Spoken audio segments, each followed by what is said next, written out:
Hello students, welcome to Success Ease, the platform where you get the success in an easiest way. My name is Vikas and today I am here to teach you electrical engineering subject.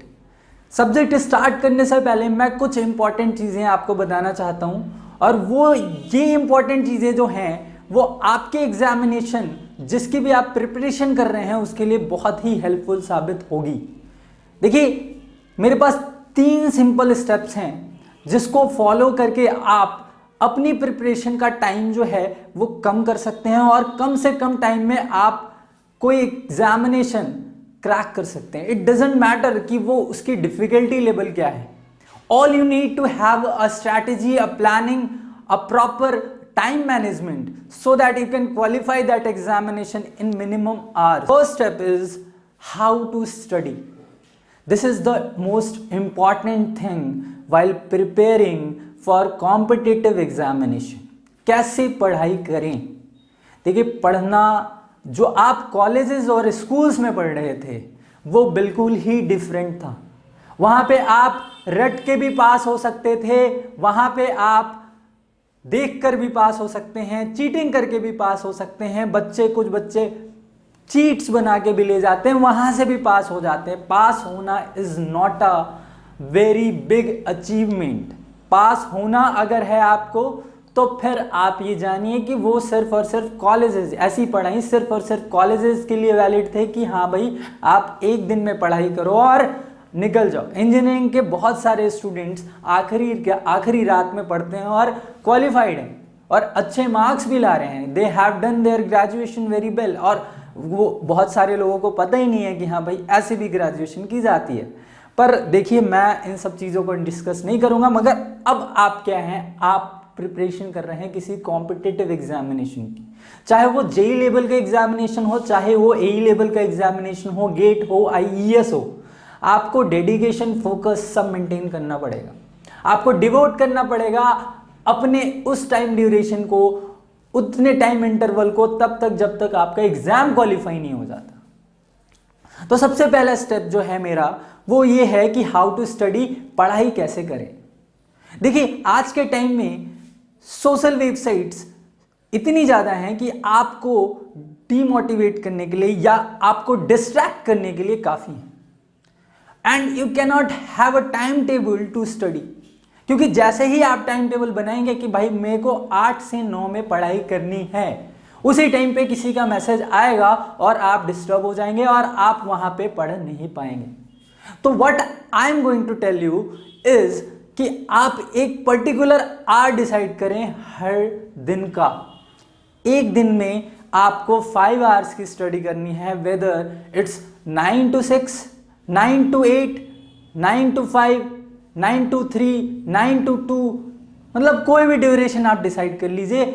मैं ये नहीं कह रहा 5 hours की study आप कैसे भी करें, आप एक घंटे के बाद एक घंटे का ब्रेक लें, लेकिन 5 आवर्स की स्टडी करनी है आप। And this study should be quality study. It means अगर आप 1 घंटे पढ़ रहे हैं तो सिर्फ पढ़ रहे हैं, पढ़ाई के सिवाय आपके पास कुछ भी नहीं होना चाहिए। आई एम नॉट टेलिंग कि 5 घंटे ही पढ़ो। जिसकी कैपेसिटी 6 घंटे की हो 6 घंटे पढ़ो, जिसकी कैपेसिटी 4 घंटे की है। बहुत सारे बच्चे जॉब की प्रिपरेशन करते हुए पढ़ाई करते हैं, वो बच्चे भी अपनी पढ़ाई कर सकते हैं, वो 3 घंटे ही पढ़ाई करें। पर all I need to tell you is कि आप अपनी कंटिन्यूटी, कंसिस्टेंसी कभी ब्रेक नहीं करें। कोई भी मोमेंट आ जाए, कोई भी आपके साथ सिचुएशन हो, कैसी भी खराब सिचुएशन हो, आप अपनी पढ़ाई के साथ समझौता नहीं करें। आप हर दिन का या तो पर्टिकुलर आवर डिसाइड कर लीजिए या हर वीक का एक पर्टिकुलर आवर डिसाइड कर लीजिए। जो मैं करता था वो ये करता था कि भाई मैंने अपने वीक में 50 आवर्स डिसाइड कर रखे थे कि मुझे अपने 50 आवर्स वीक के देने हैं सिर्फ और सिर्फ अपनी पढ़ाई को, उसके सिवाय किसी भी चीज़ को नहीं। एंड द प्रायर थिंग, मेरे लिए वो सबसे प्रायोरिटी पे था। So you have to decide it कि हाँ भाई मुझे इतने घंटे सिर्फ और सिर्फ इसको देना है, बाकी दुनिया को मैं भूल जाना चाहता हूँ, मुझे कुछ भी दिखाई नहीं देगा उस टाइम पे। तो आप क्या करना है, आपको टाइम टेबल नहीं बनाना, आप टाइम टेबल नहीं बनाएंगे। अगर आप टाइम टेबल बनाएंगे तो याद रखिए कि टाइम टेबल बनाने का कोई फायदा नहीं है आज के टाइम में। अगर ऐसा है तो फिर मोबाइल साइड में रख दीजिए और उसके बाद टाइम टेबल बनाइए, तब पढ़िए। पर ऐसा आप नहीं कर सकते क्योंकि आप इवन पढ़ाई भी ऑनलाइन कर रहे हैं, और अगर ऑनलाइन पढ़ाई कर रहे हैं तो भाई आप मोबाइल छोड़ ही नहीं सकते, या तो लैपटॉप कर सकते हैं। अगर लैपटॉप पे देख रहे हैं तो फिर तो ठीक है, पर मोबाइल तो देखिए, मोबाइल का यूज जो है वो अच्छी चीज़ों के लिए भी किया जा सकता है, और वो आप कर रहे हैं डेफिनेटली। एंड बहुत अच्छी बात है ये डेफिनेटली कि आप एक अच्छे डिस्कवरी का एक अच्छा यूज़ कर रहे हैं। मतलब मोबाइल फ़ोन्स वाकई में माना जाए तो आज के टाइम में यंगस्टर्स को, जितने भी मॉडर्न एज के बच्चे हैं, उनके लिए काफ़ी ख़राब साबित हो रहा है, पर मैं वो डिस्कस नहीं करूँगा। तो पहला पॉइंट मेरा यही था कि भाई आप जो है पढ़ाई कैसे करें, तो भैया आप डिसाइड करें अपने आवर्स को कि हाँ मुझे इतने आवर्स देने हैं। एंड इट्स नॉट अबाउट कि आप स्टार्ट कितने आवर से करते हैं। ऐसा नहीं होना चाहिए कि आप पहले दिन 8 घंटे पढ़ते हैं, दूसरे दिन 7.5 और फिर 7, और फिर ऐसे करते करते करते जब एग्जाम्स आए तब तक तो आप पढ़ाई छोड़ चुके होंगे। तो फिर कोई फायदा नहीं ऐसे स्टार्ट करने का। It's not about how you start, it's about how you finish. And the best finisher, you know, MS Dhoni is known for a best finisher in the cricket. MS Dhoni को कहा जाता है कि वो बहुत फाइनेस्ट फिनिशर है। स्टार्ट बहुत slow होती है उसकी, स्टार्ट बहुत स्लो होती है महेंद्र सिंह धोनी की, बट आप देखेंगे कि वो फिनिश कितना अच्छा करते हैं। He take the team to a winning stage. So all you have to do is to maintain your consistency.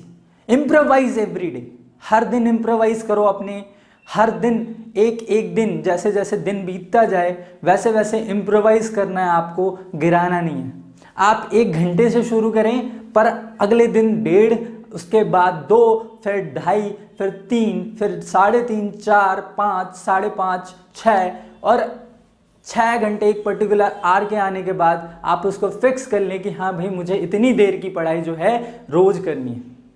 जितना बन पाता है उतना पढ़ो, पर रोज़ पढ़ो, कभी भी कंटिन्यूटी ब्रेक नहीं होनी चाहिए। तो पहला पॉइंट मेरा था कि हाउ टू स्टडी। ये क्लियर हो गया होगा आपको कि हाउ टू स्टडी। अच्छा देखो, कंसिस्टेंसी का एक फ़ायदा है, आपने वो सुना होगा कि slow and study wins the race. मैं ये चीज़ें सबको ही कहता हूँ और आपको भी बताऊँगा कि स्लो एंड स्टडी में slow is not important, slow is not important. Slow and steady पूरा ये था सेइंग कि wins the race. Slow and steady में देखिए, स्लो पे फोकस नहीं करना है, what I am focusing is steady. Steady का मतलब होता है constant, steady state, constant speed से। ये वही चीज़ है जो कछुए और खरगोश की कहानी तो सुनी होगी ना आपने, वहाँ से इसको लाया गया था कि slow and study wins the race. तो उसमें कछुआ जो होता है वो स्लो होता है, पर ही वॉज स्टेडी, वो स्टेडी था, वो स्टेडी था, और इसी वजह से वो रेस जीत जाता है खरगोश। खरगोश ये सोचता है भाई मैं तो तेज चला, मैं पहुंच भी जाऊंगा, थोड़ा आराम कर लेता हूँ, रुक जाता हूँ, और हार गया रेस। आपको रुकना नहीं है, ठीक है ना। तो फर्स्ट पॉइंट मेरा क्लियर होगा आपको कि भाई आप क्या करेंगे, आप एक पर्टिकुलर आवर डिसाइड करेंगे और उतने आवर को आप रोज, उतने आवर में आप रोज पढ़ाई करेंगे। और पढ़ाई का मतलब सिर्फ पढ़ाई होता है, उसके अलावा कुछ भी नहीं। सेकंड पॉइंट है मेरा what to study. What to study, पढ़ें क्या।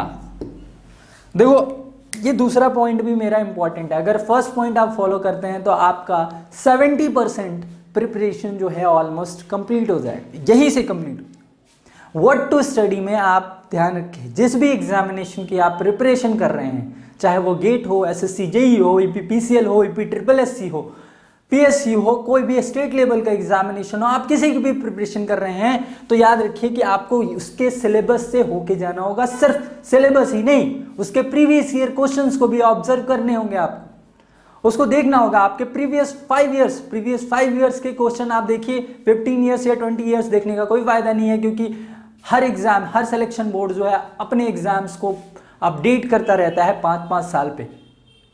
तो आप वहाँ पे व्हाट टू स्टडी के अंदर सिलेबस देखेंगे, और अगर आप किसी पर्टिकुलर एग्जामिनेशन को फोकस कर रहे हैं तो याद रखिए कि जैसे अगर आप इलेक्ट्रिकल इंजीनियरिंग की प्रिपरेशन, इलेक्ट्रिकल इंजीनियरिंग ब्रांच है आपकी, एक ट्रेड है आपका, तो हर ट्रेड में, हर एग्जाम में कुछ सब्जेक्ट जो होते हैं वो कॉमन होते हैं। जैसे कि इलेक्ट्रिकल में बताऊं तो भाई हमारा network, electrical machine, power system, ये 3 ऐसे सब्जेक्ट हैं वो सब में कॉमन है।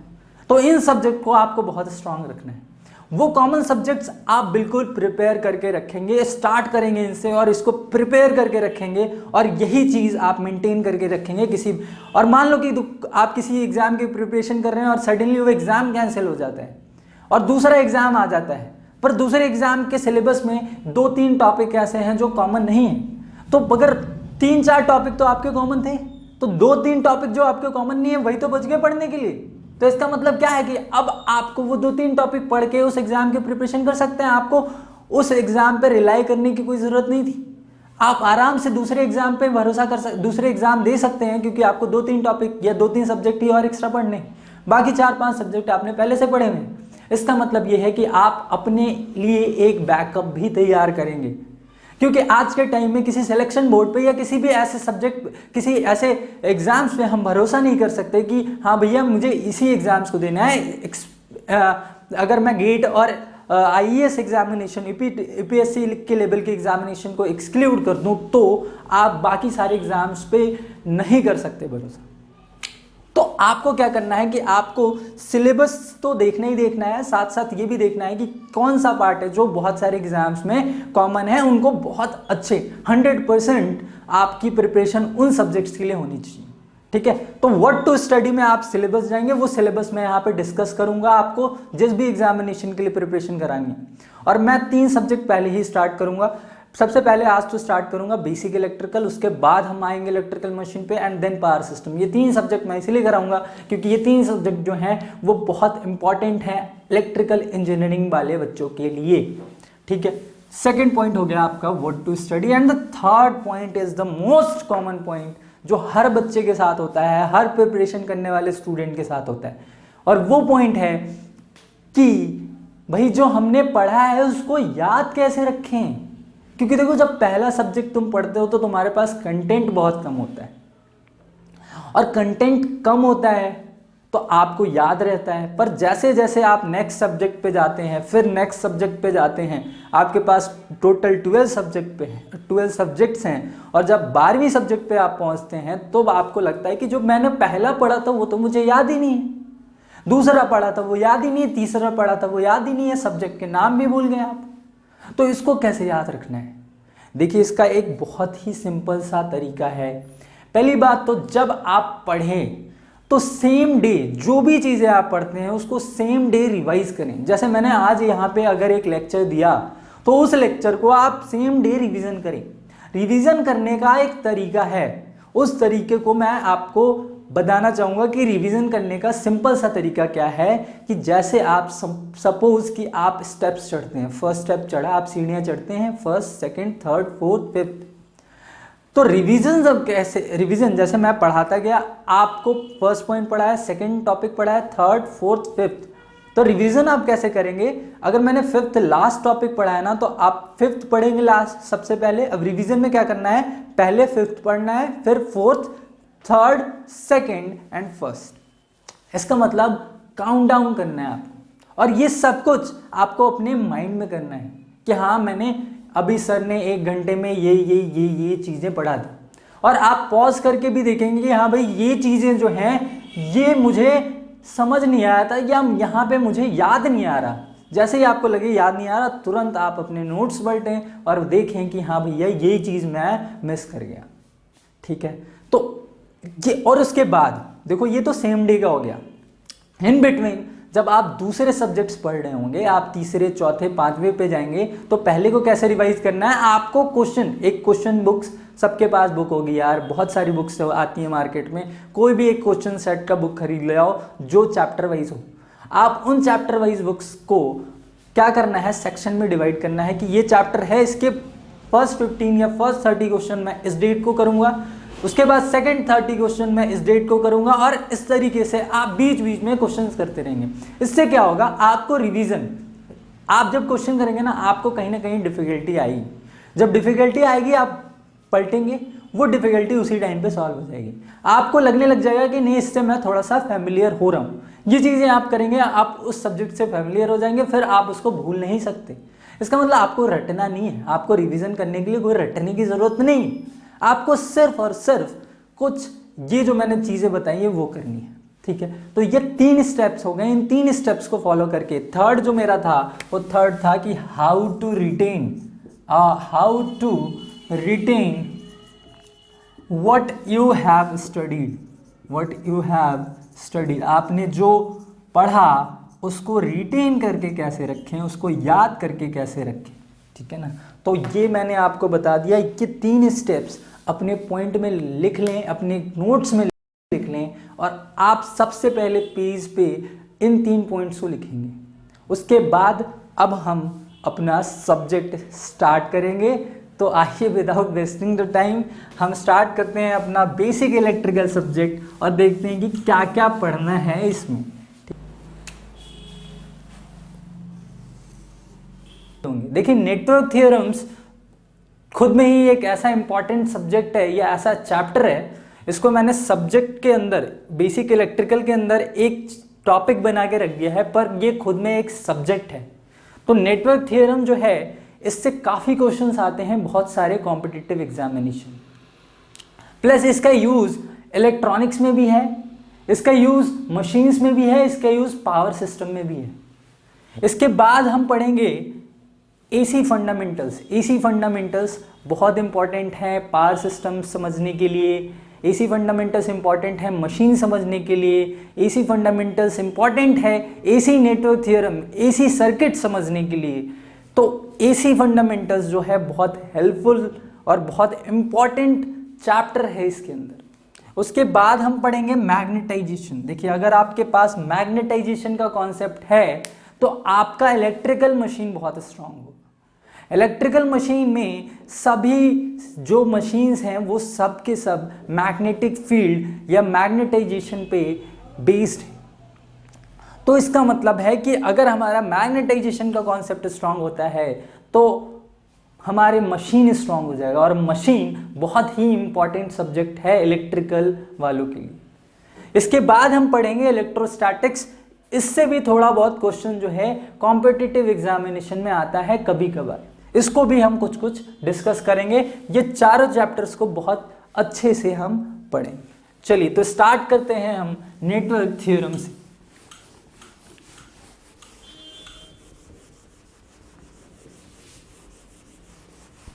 देखिए, नेटवर्क थ्योरम्स में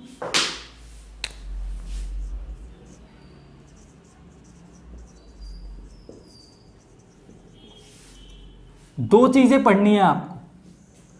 यूजुअली अगर आप बीटेक या बीटेक कर रहे हैं तो बीटेक के अंदर दो चीजें पढ़नी होती हैं। नेटवर्क थ्योरम के 2 पार्ट हैं, और वो 2 पार्ट क्या हैं?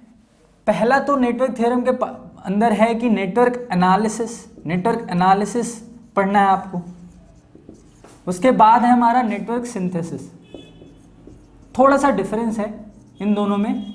नेटवर्क सिंथेसिस जो है कॉम्पिटिटिव एग्जामिनेशन के लिए उतना इंपॉर्टेंट नहीं है, लेकिन नेटवर्क एनालिसिस बहुत इंपॉर्टेंट है अगर कोई भी एग्जामिनेशन आप देते हैं। गेट में नेटवर्क सिंथेसिस से भी क्वेश्चन आता है।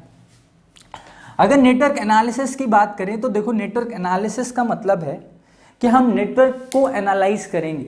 और नेटवर्क को एनालाइज कैसे करेंगे कि भाई मेरे पास कोई सर्किट है, ऑलरेडी एक मेरे पास नेटवर्क है, और उस नेटवर्क में जैसे मुझे करंट फाइंड करना है, उस नेटवर्क में मुझे वोल्टेज फाइंड करना है, उस नेटवर्क में मुझे रेजिस्टेंस की वैल्यू, लोड की वैल्यू, लोड के अक्रॉस का वोल्टेज, लोड का पावर, ये सब फाइंड करना है, तो हम कहेंगे कि हम नेटवर्क का एनालिसिस कर रहे हैं। इसका मतलब कि आपको एक नेटवर्क गिवन होगा और उस नेटवर्क को हम एनालाइज करेंगे, उस नेटवर्क की एनालिसिस करेंगे। नेटवर्क सिंथेसिस में क्या है कि नेटवर्क सिंथेसिस में क्या होगा कि भाई आपके पास कुछ लोड है, कुछ सोर्स हैं, तो आपको क्या करना है, इस लोड के लिए इस सोर्स को कनेक्ट करने के लिए कुछ ऐसा सा सर्किट डिज़ाइन करना है, ऐसा नेटवर्क डिज़ाइन करना है। तो जब भी नेटवर्क डिज़ाइनिंग की बात करेंगे, हमारे पास सारे इक्विपमेंट्स हैं और मुझे नेटवर्क डिज़ाइन करना है, तो उस नेटवर्क डिज़ाइनिंग को हम कहेंगे कि हम नेटवर्क सिंथेसिस कर रहे हैं। आपके पास आर्क कंपोनेंट है, रजिस्टर है, इंडक्टर है, कैपेसिटर है, आपके पास लोड है, आपके पास वोल्टेज सोर्स है, और आपको कनेक्ट करना है किसी पर्टिकुलर लोड पे, किसी पर्टिकुलर करंट की वैल्यू के लिए, किसी पर्टिकुलर पावर को डिलीवर करने के लिए। तो वहाँ पे हम क्या करेंगे कि इस जो भी रिक्वायरमेंट है उसको फुलफिल करने के लिए एक पर्टिकुलर नेटवर्क को सिंथेसाइज करेंगे, नेटवर्क का सिंथेसिस करेंगे। तो नेटवर्क सिंथेसिस कॉम्पिटिटिव एग्जामिनेशन के टर्म्स में, अगर मैं कहूँ कि कॉम्पिटिटिव एग्जाम्स में कितना आता है इसका पोर्शन, तो ये बहुत ही कम आता है। जो ज़्यादा आता है वो हमारा नेटवर्क एनालिसिस होता है। ठीक है, तो हम नेटवर्क एनालिसिस को डीपली पढ़ेंगे। चलिए अब देखिए, सबसे पहले नेटवर्क थ्योरम स्टार्ट करने से पहले ये तो थी कि नेटवर्क थ्योरम में पढ़ना क्या क्या है। अब नेटवर्क थ्योरम में सबसे पहले हम ये समझते हैं कि नेटवर्क क्या होता है। देखो नेटवर्क क्या होता है भाई, मेरे पास एक सोर्स है और लोड को रिक्वायरमेंट है पावर की, तो सोर्स और लोड को कनेक्ट करने के लिए कुछ तो चाहिए होगा। तो जो वो कुछ है वो कुछ और नहीं हमारा नेटवर्क है। तो भैया नेटवर्क बेसिकली क्या कर रहा है, जो इलेक्ट्रिकल, मैं सिर्फ और सिर्फ इलेक्ट्रिकल नेटवर्क की बात करूंगा, तो इलेक्ट्रिकल नेटवर्क क्या कर रहा है कि वो अपनी एनर्जी, जो एनर्जी वो प्रोड्यूस कर रहा है उसको ट्रांसफर कर रहा है किस तक, लोड तक। तो बेसिक काम क्या हुआ हमारे नेटवर्क का कि भैया ये ट्रांसफर ऑफ एनर्जी को सपोर्ट कर रहा है, या जो लोड की रिक्वायरमेंट है उसको पूरा कर रहा है। जो लोड को रिक्वायरमेंट है, जैसे एसी को अगर रिक्वायरमेंट है किसी पर्टिकुलर आवर ऑफ एनर्जी की, पर्टिकुलर एनर्जी की रिक्वायरमेंट है, तो उसको पूरा करने के लिए कौन आएगा बीच में, वो आएगा हमारा नेटवर्क। तो मैं नेटवर्क को इस तरीके से लिख सकता हूं कि network is something which connects the load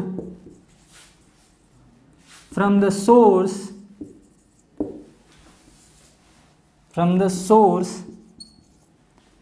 and it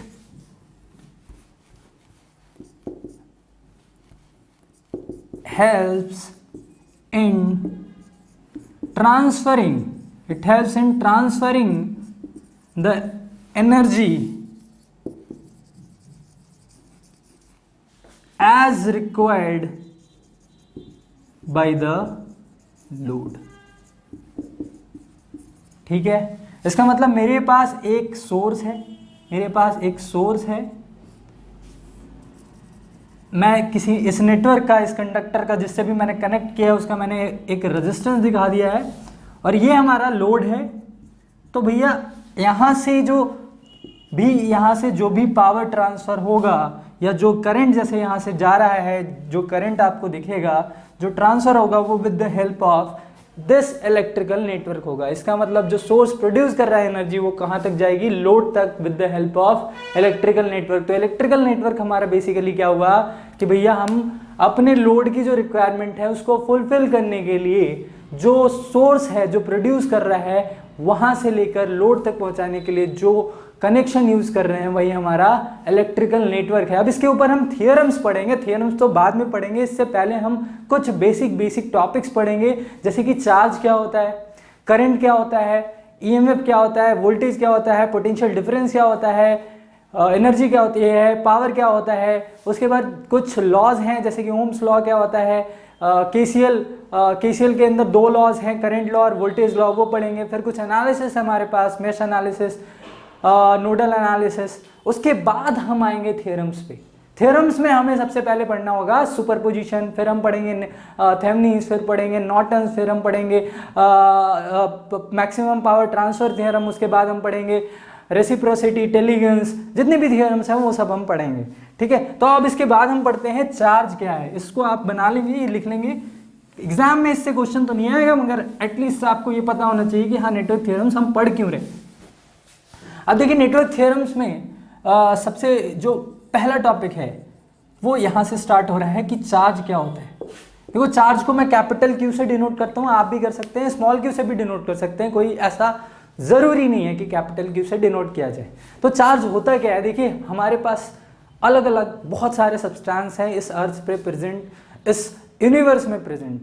तो जहाँ तक ये माना गया है कि भाई हर एक सब्सटेंस, ये बहुत सारी थियोरी से बताई गई है कि हर एक सब्सटेंस जो है, हर एक मैटर जो है वो छोटे छोटे मॉलिक्यूल से बना है, और हर एक मॉलिक्यूल जो है वो छोटे छोटे एटम से बना है। एटम्स के अंदर एक न्यूक्लियस होता है, न्यूक्लियस के अंदर प्रोटॉन और न्यूट्रॉन होते हैं, और इस न्यूक्लियस के चारों तरफ जो घूम रहा होता है उसे हम इलेक्ट्रॉन कहते हैं। तो जो चार्ज है वो हमारा प्रोटॉन और न्यूट्रॉन पे होता है। प्रोटॉन को हम पॉजिटिव चार्ज कहते हैं और इलेक्ट्रॉन को हम नेगेटिव चार्ज कहते हैं। न्यूट्रॉन पे कोई चार्ज नहीं होता है, वो चार्जलेस होता है, आवेशहीन होता है। तो भैया देखो चार्ज जो है, चार्ज को मैं कैसे डिफाइन करूंगा कि it is the most basic constituent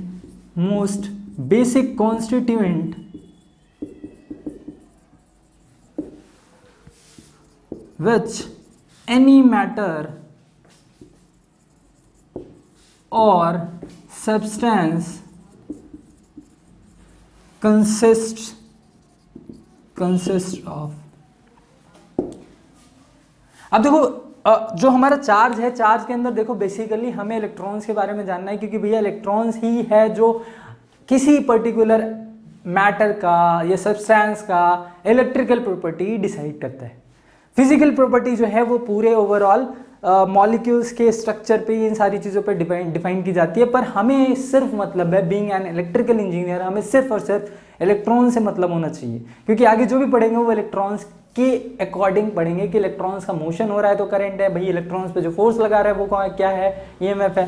तो चलो इलेक्ट्रॉन्स पे देखते हैं। जो दूसरा पॉइंट है, इससे पहले मैं ये बता दूं कि इसकी यूनिट क्या होती है। Its unit is, second point में आप लिखेंगे कि इट्स यूनिट इज क्या होती है भैया, चार्ज की यूनिट कूलम्ब, और इसको कैपिटल सी से डिनोट करते हैं। ये नेसेसरी है कैपिटल सी से डिनोट करना। इसके बाद हम देखेंगे कि भैया एक इलेक्ट्रॉन पे कितना चार्ज होता है। एक इलेक्ट्रॉन पे हम देखें तो 1.6 इंटू 10⁻⁻19 कूलम्ब चार्ज होता है, और एक इलेक्ट्रॉन जो है, 1 इलेक्ट्रॉन इतना कूलम्ब चार्ज होता है इस पे। और इलेक्ट्रॉन पे अगर हम देखें तो नेगेटिव इलेक्ट्रॉन को हम नेगेटिवली चार्ज कहते हैं। जो प्रोटॉन होता है वो हमारा पॉजिटिवली चार्ज होता है। तो हम इलेक्ट्रॉन को नेगेटिव चार्ज दिखाने के लिए यहाँ पे माइनस लगा रहे हैं, बट वैल्यू जो है इसकी वो यही है। प्रोटॉन की भी वैल्यू, प्रोटॉन पे जो कूलम्ब चार्ज की वैल्यू होती है वो भी इतनी होती है, बस उस पर वो जो चार्ज होता है वो पॉजिटिव होता है। तो प्रोटॉन की अगर वैल्यू पूछ दे प्रोटॉन पे क्या कितना चार्ज होता है, तो सिर्फ आप प्लस के साथ यही वैल्यू लिख देंगे। अब देखिए इसके बाद हम देखेंगे कि भाई एक कूलम्ब में कितने इलेक्ट्रॉन्स होते हैं। एक कूलम्ब में जैसे हमने अभी देखा कि भाई एक इलेक्ट्रॉन में क्या है हमारा 1.6 इंटू, मैं माइनस नहीं लिख रहा है यहाँ पे क्योंकि मुझे वैल्यू कैलकुलेट करनी है।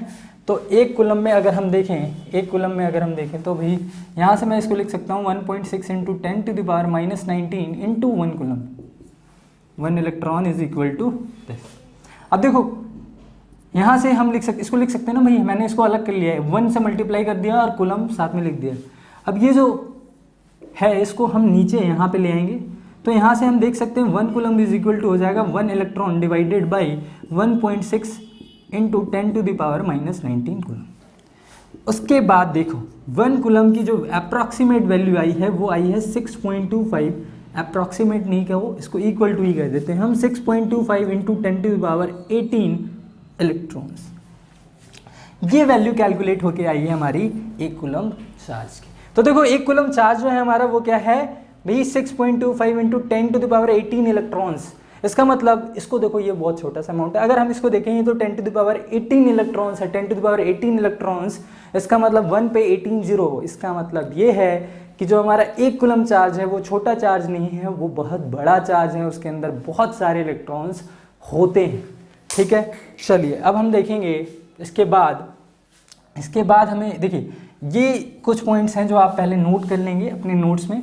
नोट्स बहुत प्रॉपर बनाना है आपको, प्लेन पेपर वाले नोट्स लेने हैं, जो प्लेन कॉपी होती है उससे आप नोट्स बनाएंगे। ठीक है, और हर एक पॉइंट्स को जैसे मैंने बॉक्स किया है उस तरीके से बॉक्स में डालते जाएंगे। जो जो इम्पोर्टेंट पॉइंट है ये भी इम्पोर्टेंट है, और जो यूनिट ऑफ चार्ज है वो भी कहीं कहीं छोटे छोटे एग्जाम्स में पूछते हैं, तो उन सबको भी आप याद रखेंगे। चलिए अब आते हैं हम कि हमारा करंट क्या होता है। करंट, ये सारे जो पॉइंट मैं पढ़ा रहा हूँ आपको, ये सेकंड पॉइंट है हमारा ये आपको आते होंगे, पर देखिए ये सिर्फ और सिर्फ रिवीजन पर्पस से है, ये पहला क्लास है, बेसिक क्लास है बिल्कुल। तो करंट क्या होता है हमारा, देखिए करंट को हम दो तरीके से डिफाइन कर सकते हैं। पहला तो ये कि भाई flow of electrons is called current, मतलब अगर कहीं पे इलेक्ट्रॉन फ्लो कर रहा है, इलेक्ट्रॉन का प्रवाह है, तो हम कह देंगे कि वहाँ पे करंट होगा। दूसरा मैथमेटिकल डेफिनेशन ये है कि rate of change of charge. Rate of change का मतलब है कि हम टाइम के साथ कंपैरिजन कर रहे हैं। अगर चार्ज में देखो, अगर चार्ज टाइम के साथ बदल रहा है, क्योंकि टाइम तो हमेशा ही बदल रहा है, और चार्ज अगर टाइम के साथ बदल रहा है तो हम ये कह देंगे कि भैया वहां पे क्या है, करंट है। इसको देखो मैथमेटिकली कैसे लिख सकते हैं, I is equal to D Q by D T. D Q का मतलब, ये डिफरेंशिएशन आपको दिख रहा होगा, डी क्यू को हम लिख सकते हैं, डी क्यू क्या है, डिफरेंस इन क्यू। तो डिफरेंस इन क्यू को मैं लिखूंगा Q2 माइनस Q1, और डिफरेंस इन टाइम यानी T2 minus T1। Difference in Q क्या है हमारा, चार्ज है ना, चार्ज है।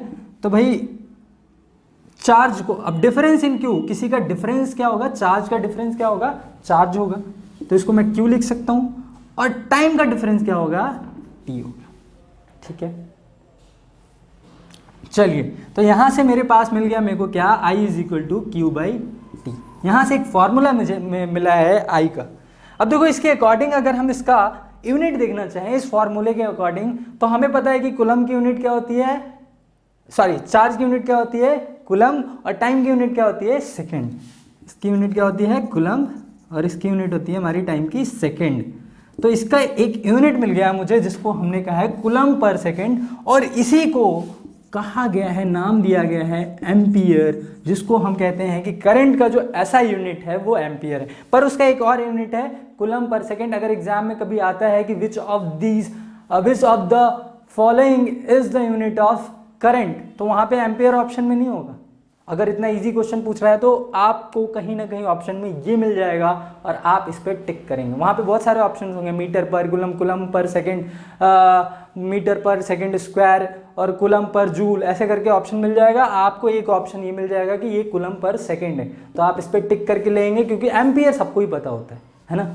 चलिए ठीक है, तो ये हमारा करंट हो गया। अब इसके बाद हम देखेंगे कि इसके बेसिस पे कुछ क्वेश्चंस आते हैं करंट के टॉपिक से, आप इनको नोट कर लेंगे। उसके बाद हम देखते हैं इस पे क्वेश्चन कैसे आते हैं। जैसे अगर हम देखें कि भाई I इज इक्वल टू क्या है, Q बाई टी।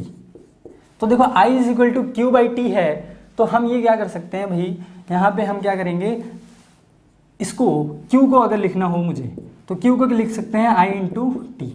अब देखो एक छोटा सा मैं एनालॉजी बताता हूँ। जैसे कि मान लो मेरे पास एक ग्राफ है, एक कोऑर्डिनेट है y और x एक्सिस का, तो y x है। जैसे मैं अगर इसमें कोई रेक्टेंगल बना दूं, और अगर ये y है, ये x है, बिल्कुल ये y में होगा लेंथ और ये x में होगा, तो मैं इसको x कह रहा हूँ, स्मॉल x लिख लेते हैं। तो अगर मुझे इसका एरिया निकालना है, तो एरिया हम कैसे निकाल सकते हैं इस रेक्टेंगल का, y इंटू एक्स, यानी लेंथ इंटू ब्रेड्थ। तो y इंटू एक्स से हमारा एरिया निकल गया। अगर मैं y की जगह पे I रख दूं और x की जगह पे t रख दूं, तो एरिया कैसे निकलेगा, I इंटू टी। और अभी मैंने देखा Q इज इक्वल टू क्या होता है, I into T. Area is equal to क्या आ गया, I इंटू टी। जब मैंने y को I से रिप्लेस किया, x को t से रिप्लेस किया। इसका मतलब अगर कोई ग्राफ है I और t के बीच में, तो उसके अंदर का एरिया जो है हमारा, वो क्या दे देगा, चार्ज स्टोर्ड कितना है। देखो यहां से हम कह सकते हैं ना कि भाई Q बराबर, अगर I इंटू टी है, एरिया बराबर I इंटू टी है, तो Q बराबर एरिया हो जाएगा। और एरिया, इसको मैं आगे लिख दूं ना, area under the curve I and T। ठीक है, तो जो भी एरिया होगा अंडर द कर्व, जैसे एग्जांपल लेता हूं मैं, तो Q अगर लिखना है तो भाई हम Q को इस तरीके से लिख सकते हैं। एक और तरीका, इस पे एक क्वेश्चन देखते हैं हम। जैसे कि भाई इस पे हम एक क्वेश्चन देखेंगे अभी। जैसे मान लो ये क्वेश्चन है हमारा, पूछा है what is the charge stored from t is equal to 0 second to t is equal to 8 second in the following graph. ये क्वेश्चन का पार्ट है, ये गिवन है क्वेश्चन में, और कुछ इस तरीके का है। ये 0 है, ये I है एम्पियर्स में, और ये T है सेकेंड्स में। तो ये पॉइंट है हमारा 2 सेकेंड, ये 2 है, ये हमारा 4 है, ये हमारा 8 है, और ये हमारा 4, इसको ले लेते हैं। ठीक है, तो पूछा है कि भाई इस ग्राफ में गिवन में अगर मुझे ये बताना है कि 0 से 8 सेकंड में कितना चार्ज स्टोर हुआ, तो हम कैसे बता सकते हैं? भाई देखो, हमें ये पता है कि भैया एरिया अंडर द कर्व आई और टी के जो होता है वो हमारा चार्ज स्टोर देता है। तो मैं इसको कह दूंगा, देखो इसको मैंने 3 अलग अलग पार्ट में डिवाइड कर देना है, क्योंकि इसका एरिया, ये एक ट्रापेजियम है तो उसका एरिया निकालना आपके लिए थोड़ा डिफिकल्ट होगा। तो इसको 3 अलग अलग पार्ट में डिवाइड कर दिया मैंने। इस एरिया को मैं लिख दे रहा हूँ A1, इसको A2 और इसको A3। अब पूरा एरिया हम कैसे लिख सकते हैं? एरिया को हम लिख सकते हैं पूरा A1 plus A2 plus A3, ये सॉल्यूशन। अब एरिया देखिए, एरिया 1 अगर मुझे निकालना है तो एरिया राइट एंगल ट्रायंगल है। राइट एंगल ट्रायंगल का हम एरिया कैसे निकालते हैं? Half into base into height. Base कितना है? 2, हाइट कितना है? 4। A2 कैसे निकालेंगे? एरिया कितना है? इसका एरिया कैसे निकाल सकते हैं? भैया ये हमारा क्या है? रेक्टेंगल है, तो रेक्टेंगल का एरिया निकलेगा लेंथ इंटू ब्रेड्थ से। तो लेंथ कितनी है इसकी? भाई मान लो 4 है, ये दिया हुआ है 4 है, और ये ब्रेड्थ कितना है? 2 है। प्लस एरिया 3 कैसे निकालेंगे? फिर से राइट एंगल ट्रायंगल है, half into base into height. Base कितना है? 4, हाइट कितनी है? 4। ठीक है, इसको कैलकुलेट करेंगे तो हमारा आ जाएगा 4 प्लस 8 प्लस 8 यानी कि 20 क्या? कूलम। इसका मतलब 20 कूलम। देखो एरिया, और एरिया ही हमने अभी देखा कि एरिया अंडर द कर्व आई और टी के जो है वो क्या देगा? हमारा चार्ज। तो जो हमारा Q है, जो पूछा था क्वेश्चन में कि बताओ भैया कि what is the charge stored from t is equal to 0 second to t is equal to 8 second, तो आंसर हो जाएगा इसका 20 कूलम। ठीक है, तो इस पे मैक्सिमम इतने ही क्वेश्चन आ सकता है। एक और क्वेश्चन आ सकता है इस पे, और आया हुआ है SSC JEE के एग्जामिनेशन में, हम उसको भी अभी देखते हैं। देखो, और क्वेश्चन कुछ ऐसा है कि for given Q is equal to TQ minus, for Q is equal to TQ minus 2t square at t is equal to 2 second, what will be the value of current का value निकालना है मुझे इसमें। अब देखो, हमने ये भी पढ़ा है I इज इक्वल टू क्या आता है। सॉल्यूशन देखते हैं इसका।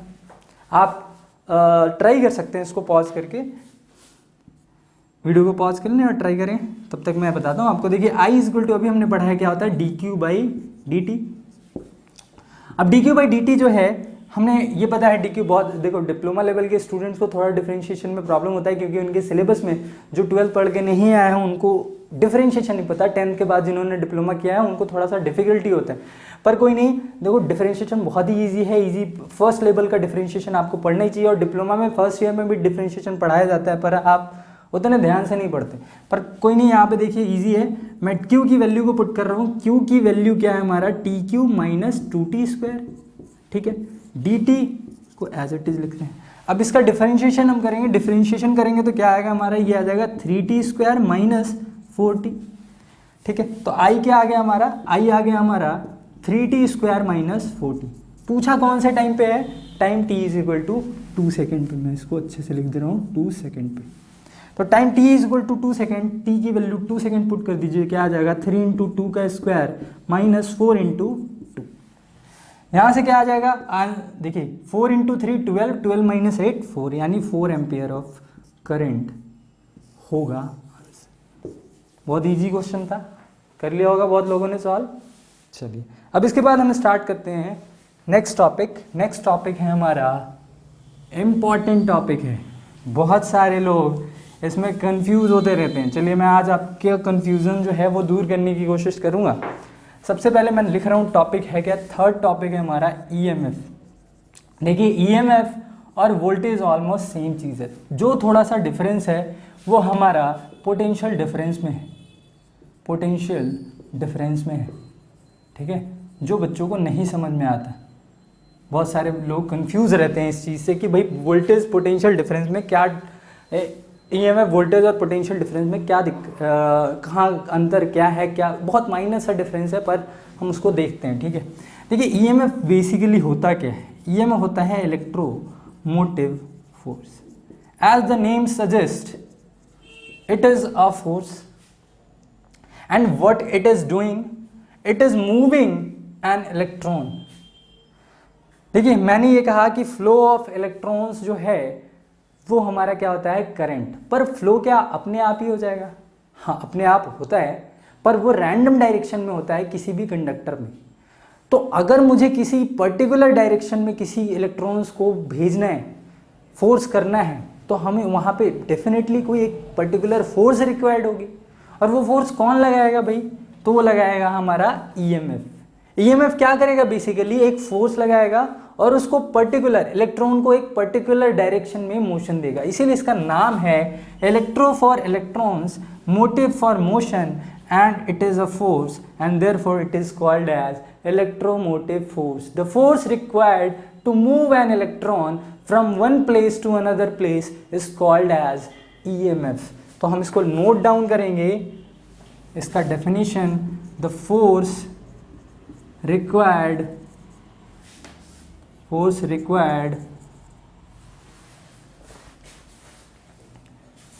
to move an electron from one place to another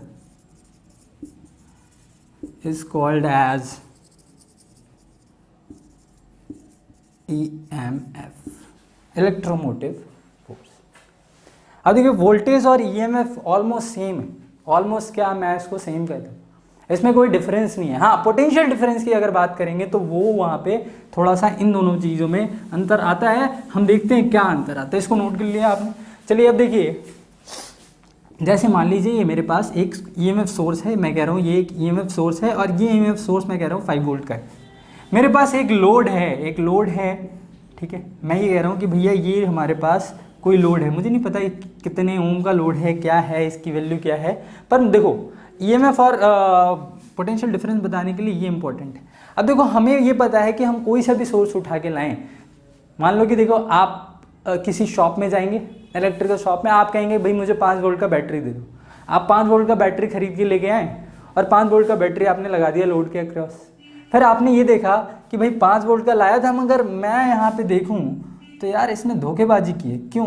कि भैया कह रहा है कि भाई मैंने लोड के अक्रॉस एक वोल्ट मीटर लगाया मेज़र करने के लिए कि भाई 5 वोल्ट की बैटरी है कि नहीं, तो वहाँ पे 4.5 वोल्ट आया, 4.5 वोल्ट रीडिंग आई।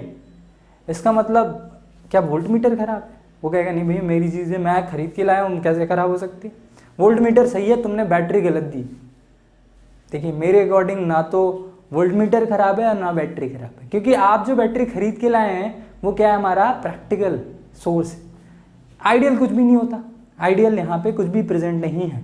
हम आइडियल इसलिए पढ़ते हैं ताकि हम किसी प्रैक्टिकल चीज़ों को आइडियल की तरफ टेंड करा सकें। तो इसका मतलब ये है कि जो 5 वोल्ट की बैटरी लाए थे आप, वो 4.5 वोल्ट क्यों दे रहा है? उसका रीज़न ये है कि इसका खुद का इंटरनल रेजिस्टेंस भी तो होगा, और ये इंटरनल रेजिस्टेंस क्या कर रहा है, खुद के लिए 0.5 वोल्ट यूज़ कर रहा है। इसका मतलब ये है कि जो 5 वोल्ट है उसमें से 0.5 वोल्ट तो इसने खुद के लिए यूज़ कर लिया, और जो 4.5 वोल्ट था वो इसने किसको दे दिया, लोड के लिए। तो ये जो 5 वोल्ट है ये हमारा इसका क्या हो गया, वोल्टेज या ईएमएफ। जो पोटेंशियल डिफरेंस है, अगर लोड के अक्रॉस पोटेंशियल डिफरेंस आप देखेंगे, ये जो 4.5 वोल्ट है ये हमारा पोटेंशियल डिफरेंस है। 4.5 volt is the potential difference of the load. ठीक है, ये हमारा डिफरेंस है। ठीक है, चलिए अब देखिए वोल्टेज को हम कैसे लिखते हैं। वोल्टेज को अगर हम लिखना चाहें तो वोल्टेज को हम मैथमेटिकली ऐसे डिफाइन करते हैं कि भैया V जो होता है हमारा वो dW/dQ होता है। जैसे देखो मैंने ये कहा कि जो हमारा EMF है वो क्या है, बेसिकली एक फोर्स है जो किसी चार्ज, किसी इलेक्ट्रॉन को वन प्लेस से अनदर प्लेस पे ले जा रहा है, एक जगह से दूसरी जगह पे ले जा रहा है। तो इसका मतलब है जब हम एक चीज़ को, किसी भी चीज़ को एक जगह से दूसरी जगह तक ले जा रहे हैं तो इसका मतलब वहाँ पे वर्क डन करना पड़ा होगा। और हम यहाँ पे किसको ले जा रहे थे, चार्ज को। तो मैंने ये लिखा है change in work done with respect to change in charge is called as voltage. तो वोल्टेज का एक नया यहाँ से अगर आप देखेंगे तो इसको भी मैं ऐसे लिख सकता हूँ, डिफरेंस इन W यानी कि W2 माइनस W1 और डिफरेंस इन Q यानी Q2 minus Q1 is equal to W upon Q। ठीक है, तो W अपॉन Q हो गया हमारा वोल्टेज, है ना।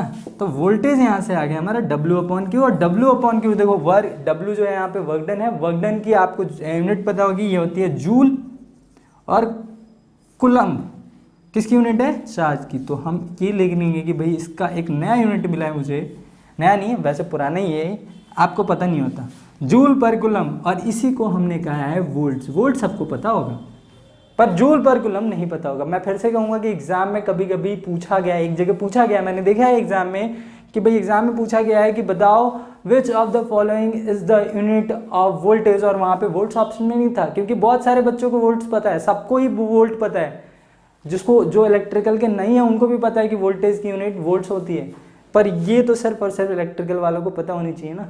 तो जूल पर कुलम्ब जो है इसकी दूसरी यूनिट है, और ये इसका फॉर्मूला हम यूज़ कर सकते हैं। चलिए अब हम देखेंगे, ये हमारा हो गया ईएमएफ, वोल्टेज और पोटेंशियल डिफरेंस। इसके बाद हम आते हैं पावर पे। पावर क्या है हमारा, वो हम देखते हैं।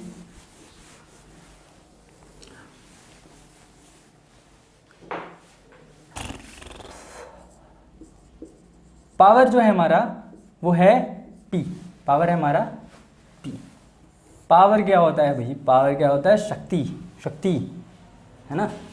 शक्ति को कैसे डिफाइन करेंगे आप, पावर को कैसे डिफाइन करेंगे, देखिए पावर डिफाइंड ऐसे होता है, the rate of change of work done. जैसे rate of change of work done, मुझे अगर किसी दो इंसान की पावर डिसाइड करनी हुई कि भाई कौन ज़्यादा पावरफुल है, तो मैं क्या कहूँगा कि भाई मैं किसी दोनों आदमी को, उन दोनों व्यक्तियों को मैं एक वर्क दे दूंगा और मैं चेक करूंगा कि भाई कौन सा आदमी जो है कम टाइम में वो काम कर लेता है, और जो कम टाइम में काम कर ले वही हमारा क्या हो जाएगा, मोर पावरफुल। तो P इज इक्वल टू जो है हम लिखते हैं इस डेफिनेशन से dW/dt, और सिमिलरली मैं इसको लिख सकता हूँ जैसे मैंने अभी पहले बताया कि डिफरेंस इन W है, ये डिफरेंस इन टाइम है, तो T2 माइनस T1 यहाँ से आ जाएगा W/T। तो P इज इक्वल टू आ गया W/T, और T देखो मैंने अभी कहा आपसे कि जो कम टाइम में कर लेगा, यानी कि टाइम जिसका कम होगा पावर उसका ज़्यादा होगा। या ऐसा हो कि मैं ये कहूँ कि भैया अगर मैंने किसी पर्टिकुलर टाइम के लिए किसी काम को, मैंने कहा कि भाई जाओ काम करो, पूरे दिन काम करो, तो जो आदमी ज़्यादा वर्क कर देगा मैं कहूँगा कि ये ज़्यादा पावरफुल है। तो ज़्यादा वर्क करने वाला यानी मोर वर्क मोर पावरफुल, ठीक है। तो इसका मतलब है कि हमारा पावर जो है बिल्कुल सही डिफाइन किया गया है कि भाई P is equal to W work done by time. यहाँ से देखिए फिर से हम इसकी यूनिट लेंगे, वर्क डन की यूनिट क्या होती है जूल, और टाइम की यूनिट क्या होती है सेकेंड।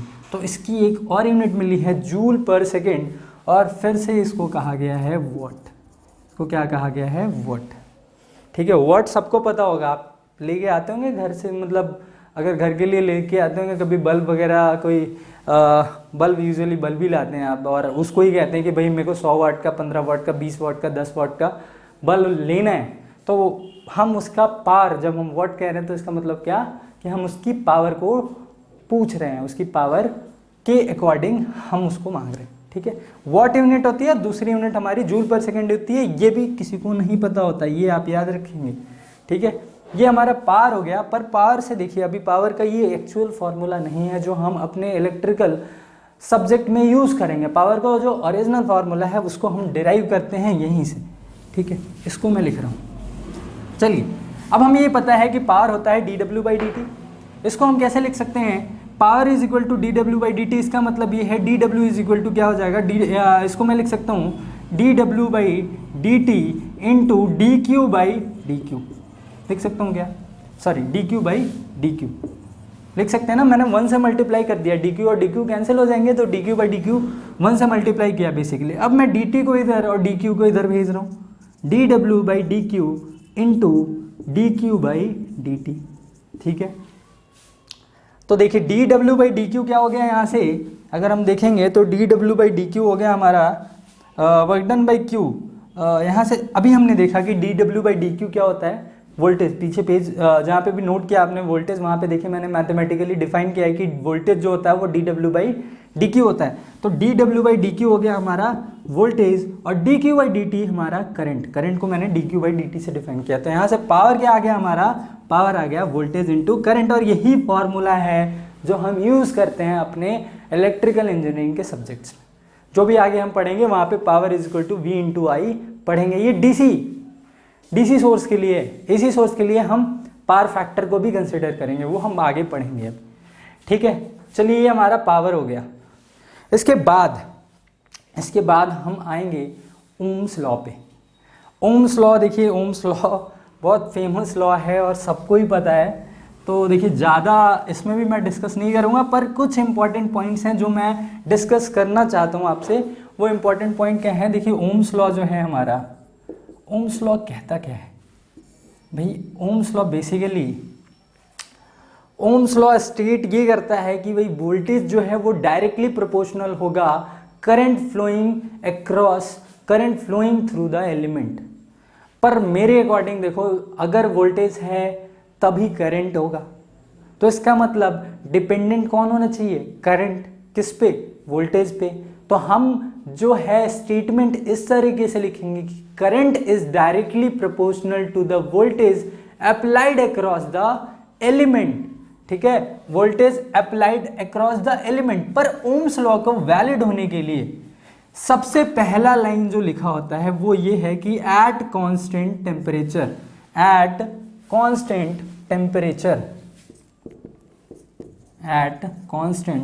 टेम्परेचर, ये अंडरलाइन कर लेंगे आप लोग, क्योंकि ये एक ऐसी चीज है जो ओम्स लॉ को इनवैलिड कर देती है। अगर ये नहीं हुआ तो ओम्स लॉ इनवैलिड है।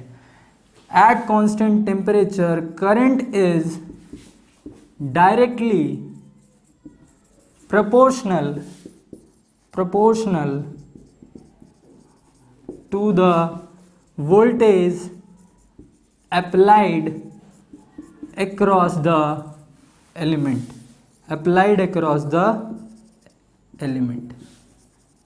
एलिमेंट कौन सा, रजिस्टर। एलिमेंट हम यहाँ पे रजिस्टर ही लेंगे अभी फिलहाल। ये हमारा हो गया ओम्स लॉ। यहाँ से हम लिख देंगे कि भाई I जो है डायरेक्टली प्रोपोर्शनल टू V है, इसी को इस तरीके से लिखा गया है, V directly proportional to I। यहाँ से V is equal to I into R, R constant है और आर को कॉन्स्टेंट लेके हमने इस प्रोपोर्शनैलिटी को इक्वल टू में चेंज कर दिया है, तो यहाँ से आ गया V is equal to I into R. अब देखो I into R, V is equal to I into R, है ना। देखो ये जो R कॉन्स्टेंट लिया था मैंने, वो इसीलिए क्योंकि जो मैंने कहा ना अभी आपको कि भैया जो हमारा ओम्स लॉ है वो वैलिड ही तब होगा जब हमारा टेम्परेचर कांस्टेंट होगा। क्यों? क्योंकि जो रेजिस्टेंस है वो डिपेंडेंट है टेम्परेचर पे, तो अगर टेम्परेचर चेंज होगा तो रेजिस्टेंस चेंज होगा। और चूंकि मैंने जब ओम्स लॉ को जो प्रोपोर्शनैलिटी थी उसको इक्वल टू में जब चेंज किया, तो ये जो कांस्टेंट लिया था मैंने वो इसीलिए कि हम इस प्रोपोर्शनैलिटी को इक्वल टू में चेंज कर सके। पर अगर यही कांस्टेंट नहीं रह जाए, अगर टेम्परेचर चेंज हो गया तो ये वेरिएबल हो जाएगा, और अगर ये वेरिएबल हो गया तो इस प्रोपोर्शनैलिटी को इक्वल टू में चेंज नहीं कर सकते और ओम्स लॉ इनवैलिड हो जाएगा यहाँ से, ठीक है। तो हम ये कहेंगे कि सबसे इंपॉर्टेंट पॉइंट जो ओम्स लॉ में मिस करते हैं हम, वो ये क्या है कि भैया जो ये लॉ है वो वैलिड तभी है कि जब टेम्परेचर कांस्टेंट होगा। और ये पूछा हुआ क्वेश्चन है कि for which of the following condition the Ohm's law is valid, और वहां पे ऑप्शन में था एट कांस्टेंट टेम्परेचर, ठीक है। तो ये हमारा ओम्स लॉ हो गया, इसका स्टेटमेंट हो गया, आप इसको नोट डाउन करेंगे। और इसका मैं एक सिंपल डायग्राम भी, सर्किट डायग्राम बना दे रहा हूँ, ठीक है, उसको भी आप साथ साथ दिखा देंगे कि ये हमारा वोल्टेज है, ये चेंज कर रहे हैं हम, यहाँ से इससे करंट फ्लो हो रहा है I, और ये हमारा रेजिस्टेंस है R। ठीक है, ये हमारा ओम्स लॉ। अब देखिए इस फॉर्मूले के बाद पावर के दो और फॉर्मूले आए हैं, उन दो फार्मूलों को मैं बताऊंगा आपको अभी, वो आप नोट कर लेंगे। जहाँ पे पावर आपने लिखा है वहाँ पे, क्योंकि V is equal to I into R होता है और पावर इज इक्वल टू, अभी हमने डिराइव किया, V इंटू आई होता है, तो V is equal to I into R रख दो यहाँ पे, V is equal to I into R रख दिया हमने, तो क्या आ जाएगा यहाँ से आई स्क्वायर आर। पावर की एक और फार्मूला आई स्क्वायर आर। इसके बाद हम देखेंगे कि V is equal to I into R है, इसका मतलब I is equal to V by R होगा। तो यहाँ से हम I की वैल्यू अब हम रख देंगे, तो P is equal to V into I है, तो यहाँ से हम लिख देंगे I की वैल्यू चेंज करके V बाई आर, और यहाँ से आ जाएगा V स्क्वायर बाई आर। तो पावर का ये तीसरा फॉर्मूला है और आप इन तीनों को एक साथ इकट्ठे लिखेंगे। ठीक है, ये हमारा पावर यहाँ पे कंप्लीट हुआ, ओम्स लॉ कंप्लीट हुआ। इसके बाद हम आते हैं किरचॉफ्स लॉ पे। किरचॉफ्स लॉ हम देखते हैं, किरचॉफ्स लॉ जल्दी से देखते हैं। पहला लेक्चर है, पहले लेक्चर में जितना बेसिक कवर कर सके उतना हम कवर करने की कोशिश कर रहे हैं। किरचॉफ्स लॉ देखिए क्या है। किरचॉफ्स लॉ के अंदर दो लॉ हैं। पहला लॉ मैं कह रहा हूँ वोल्टेज लॉ। वोल्टेज लॉ क्या कहता है? कहता है कि किसी क्लोज सर्किट में जो सम ऑफ ईएमएफ होगा या सम ऑफ वोल्टेज जो होगा वो इक्वल टू 0 होगा।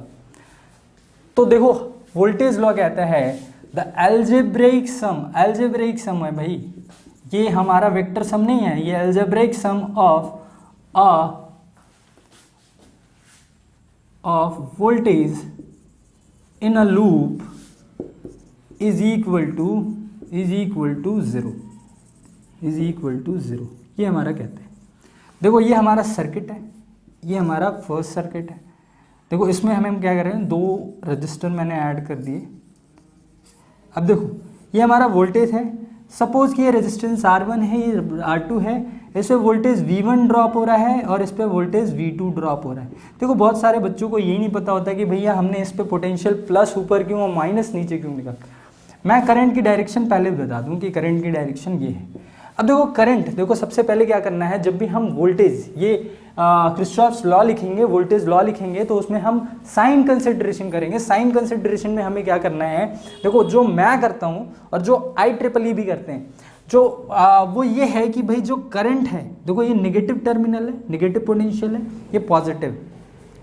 तो करंट जहाँ से एंटर कर रहा है और जो उसकी वोल्टेज है जहाँ से भी एंटर कर रहा है, हम उसका साइन वही ले लेंगे।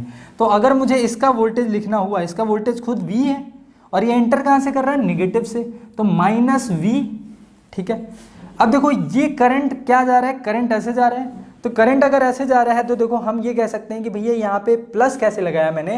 देखो रेजिस्टेंस जो है बेसिकली कैसा एलिमेंट है, करंट ऑपोजिंग एलिमेंट है। तो करंट को अपोज कैसे करेगा, जब वो पोलैरिटी प्लस यहाँ पे इंड्यूस करेगा। देखो अगर ये वोल्टेज जिस तरीके से इंड्यूस करता है जिसकी पोलैरिटी प्लस है, तो वो क्या करेगी, आने वाली करंट को क्या करेगी, अपोज करेगी, है ना भैया, पोलैरिटी ऑपोजिट किया है ना इसने, तो करंट को अपोज कर रहा है, इसीलिए मैंने ऊपर में प्लस साइन लगाया। अब देखो चूंकि ये प्लस से एंटर कर रहा है तो मैं इसको लिखूंगा प्लस, और चूंकि वोल्टेज इसका V1 है तो मैं इसको लिखूंगा प्लस V1। सिमिलरली करंट आएगा और इससे भी एंटर करेगा, तो इसको मैं क्या लिखूंगा, plus V2 is equal to 0। तो यहां से मुझे मिल गया है voltage law, Kirchhoff's voltage law, KVL। देखो एग्जाम में ये तुमसे पूछेगा नहीं कि किरचॉफ वोल्टेज लॉ स्टेट कीजिए, नहीं भैया, क्यों पूछेगा आपसे, स्टेटमेंट थोड़ी ना पूछता है, ऑब्जेक्टिव टाइप क्वेश्चंस आने हैं आपके। तो देखो ऑब्जेक्टिव टाइप्स क्वेश्चन में क्या पूछता है कि KVL is based on which of the law. तो KVL जो है वो बेस्ड है किस पे, कंजर्वेशन ऑफ एनर्जी पे। किस पे बेस्ड है, कंजर्वेशन ऑफ एनर्जी पे। इसको लिख लो कि KVL जो है हमारा, KVL किरचॉफ्स वोल्टेज लॉ जो है वो बेस्ड है, is based on conservation of energy. देखो कोई भी डाउट होगा अगर आपको, उसको आप कमेंट बॉक्स में लिखेंगे, ठीक है, कमेंट बॉक्स में लिख देना, मेरे को आता होगा, देखो कुछ चीज़ें हैं जो मुझे भी शायद ना आती हूँ, लेकिन अगर मुझे आता होगा मैं देखते ही रिप्लाई करूँगा आपको, ठीक है। और मैं कोशिश करूँगा कि आपको कमेंट करके या नेक्स्ट लेक्चर जब भी बनता है तो उस लेक्चर में उस चीज़ को पॉइंट आउट करके बता दूँ नाम के साथ। तो कमेंट कर देना, मैं वहाँ पे बता दूंगा, कोई टेंशन नहीं है। लोड नहीं लेना कुछ भी, भाई लोड ऑलरेडी यहाँ पे लगा हुआ है ना, तो लोड नहीं लेना आपने। अब देखिए हम पढ़ते हैं करंट लॉ क्या होता है, ठीक है। करंट लॉ देखिए जल्दी से, इसके बाद ये लेक्चर अभी हम ख़त्म करेंगे। नेक्स्ट लेक्चर जो है हम नेक्स्ट लेक्चर में आगे की चीज़ पढ़ेंगे। तो करंट लॉ क्या होता है हमारा, सॉरी वोल्टेज लॉ लिख दिया है मैंने। सेकंड है हमारा करंट लॉ, क्रिस्चॉफ्स करंट लॉ। तो क्रिस्चॉफ्स करंट लॉ क्या कहता है, कहता है किसी नोड पे जो सम ऑफ करंट है वो इक्वल टू 0 होगा। सम ऑफ करंट इक्वल टू 0 होगा कहाँ पे, किसी नोड पे। लेट अस सपोज कि ये नोड है, ये हमारा नोड है। अब इस पे इनकमिंग करंट जो I1 है, इनकमिंग करंट I2 है, आउटगोइंग करंट I3 है, I4 है और I5 है। तो अब देखो अकॉर्डिंग टू दिस लॉ ये कहा गया है कि भाई जो हमारा sum of current at a node, इस नोड पे ये हमारा नोड है, जो sum of current at a node, algebraic sum, फिर से सम जो लेना है वो अलजेब्राइक लेना है, वेक्टर सम नहीं लेना है।